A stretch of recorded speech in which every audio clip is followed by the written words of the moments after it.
महाराष्ट्राचे मुख्यमंत्री सुसंस्कृत म्हणून घेणारे देवेंद्र फडणवीस काल सोलापूर जिल्ह्यामध्ये आलेले होते। काल आपल्याला माहीत असेल त्यांनी काल खासदार प्रणिता शिंदे यांच्यावर टीका केली। त्यांना आम्हाला एक सांगायचं आहे की खासदार प्रणिता शिंदे यांनी असं म्हटलं होतं की हा पाऊस शासनाच्या ह्याच्या निर्मितीमुळे पडला आहे। कारण असं का बोललं होतं तर त्यांना सांगायचं आहे की आपण जी उपाययोजना पूरग्रस्त आणि अतिवृष्टी झाल्यानंतर जी उपाययोजना राबवली पाहिजे होती ती योजना राबवली नाही, म्हणून आमच्या सोलापूर जिल्हा मोठ्या प्रमाणात पूरग्रस्त भाग आणि अतिवृष्टी मोठ्या प्रमाणात झाली होती। आणि काल आम्हाला सांगायचं आहे काल या विविध घोषणा या देवेंद्र फडणवीस साहेबांनी काल या जिल्ह्यामध्ये करून गेलेली आहे।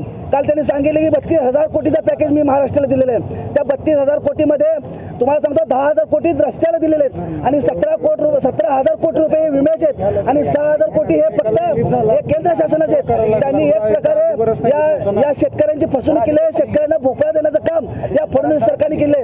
आम्ही हेक्टरी 50,000 रुपये शेतकऱ्यांना द्यावे म्हणून आम्ही मागत होतो, परंतु हे तुटपुंजी सरकार फक्त 3 आणि 4,000 रुपये हे सरकार आम्हाला देत आहे। त्यामुळे आज आम्ही भाजप कार्यालयासमोर हा भोपळा हा भाजप कार्यालयासमोर फोडून आम्ही एक प्रकारे त्यांचा निषेध करणार आहे। आणि आमच्या खासदार प्रणिता शिंदे हे बांधावर जाऊन एक प्रकारे शेतकऱ्यांचा आवाज उठवण्याचा प्रयत्न करत होते।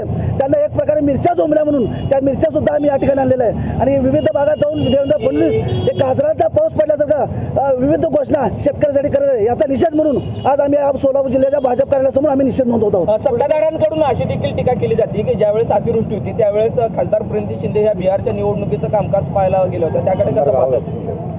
तुम्हाला माहीत नसेल ज्या वेळेस अतिवृष्टी पूरग्रस्त भागाला होतात त्यावेळेस 100 ते 150 गावावर फक्त पहिला खासदार महाराष्ट्रात जिल्ह्यात नव्हे फक्त महाराष्ट्रात प्रत्येकाच्या बांधावर विचारपूस करून त्यांची काय उपाययोजना केली पाहिजे हे सांगणारे एकमेव खासदार प्रणिता शिंदे होत्या।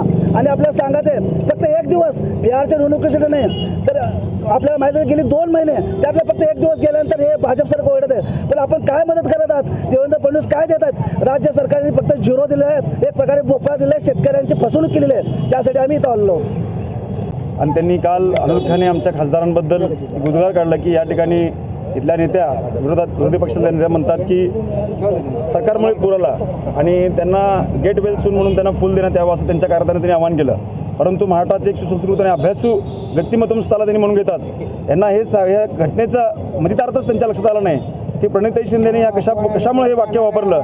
याचं कारण एकच होतं की हे करण्यामागं कारण की आपल्याला माहीत आहे की सरकार हे तोकडं पडलं आहे आणि सरकारचे लिमिटेशन सरकारच्या मर्यादा ह्या पुरामुळे बाहेर पडल्या आणि सरकारने कोणत्याही प्रकारचं ठोस उपाययोजना या ठिकाणी न केल्यामुळं या सरकार निर्मित पूर होता ह्याचं आमच्या खासदारताईंना म्हणत होतं। परंतु देवेंद्र फडणवीसांना कायमची सवय आहे की स्वतःचं अपयश लपवण्यासाठी